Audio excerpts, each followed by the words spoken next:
Hello everyone. जैसे कि हमने अपने प्रीवियस वीडियो में ग्राफ फॉर्म किया था, मल्टीपल सब ग्राफ फॉर्म किए थे हमने। जैसा कि आप मेरे स्क्रीन में देख रहे हैं, gender of student, race, ethnicity, test preparation, course और lunch of the student.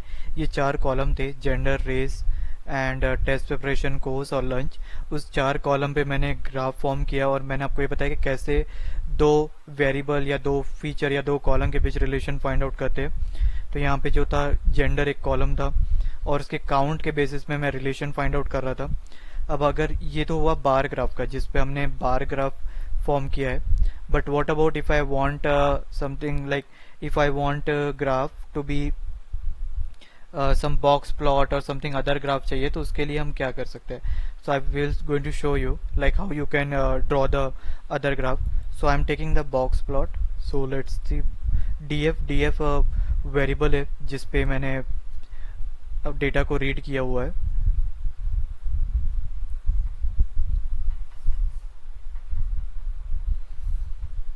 You can check, DF में मैंने डेटा को रीड किया है। ये आप देख सकते हैं यहाँ पे स्टूडेंट परफॉर्मेंस, जो मेरा डेटा सेट है उससे मैंने यहाँ पे रीड कर लिया है।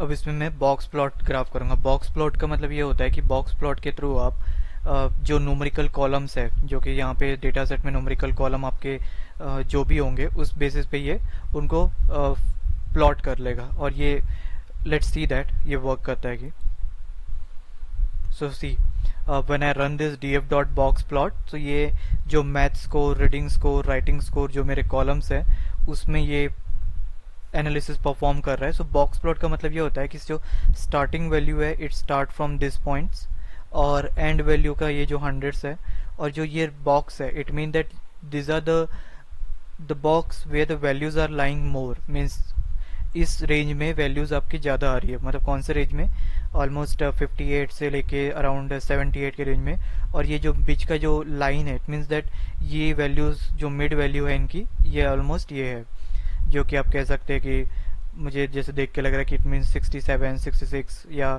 69 अराउंड होंगी। और ये जो डॉट्स, बबल्स है, it means that missing values. और ये मिसिंग वैल्यूज इन जो कॉलम में अगर होगी तो उनको रिप्रेजेंट करते हैं, बट हमारे ग्राफ में नहीं है। तो ये सिर्फ ये बता रहे कि इसमें डेटा पे स्टार्टिंग वैल्यू यहाँ से है, एंड से ये हो गया। और ये आपके बॉक्स में ये जो बॉक्स है वो आपको ये रिप्रेजेंट करता है कि जो आपकी वैल्यूज है वो इस रेंज में ज़्यादा है। सो आई होप आपको ये समझ में आया होगा। सिमिलरली आपको अगर टेल फंक्शन यूज़ करना है, मैंने अपने एक वीडियो में बताया था कि हेड फंक्शन के थ्रू आप टॉप 5 और लिमिटेड रिकॉर्ड देख सकते हैं। सिमिलरली आपको लास्ट के रिकॉर्ड देखना है, तो उसके लिए आप टेल फंक्शन यूज़ करेंगे। और उसमें आप जो भी लास्ट के रिकॉर्ड देखना है, मुझे जैसे लास्ट के 10 रिकॉर्ड देखने हैं, तो मैं यहाँ पे 10 डालूंगा। और इसमें आप देख सकते हैं DF tail return the last N row. तो आप इस कोई भी कर्सर पे रख के आप फाइंड आउट कर सकते हैं कि वो एक्चुअल फंक्शन क्या परफॉर्म करने वाला है। तो इसको जैसे मैं रन करता हूँ, तो देखिए लास्ट के रिकॉर्ड दिखा रहे हैं 990 से 999 तक, क्योंकि हमारा 0 से 1000 तक के, 0 से 999 तक के हमारे रोज है, और 1000 रिकॉर्ड है, तो उसमें 990 से 999 it's showing you. So I hope आपको ये समझ में आया हो।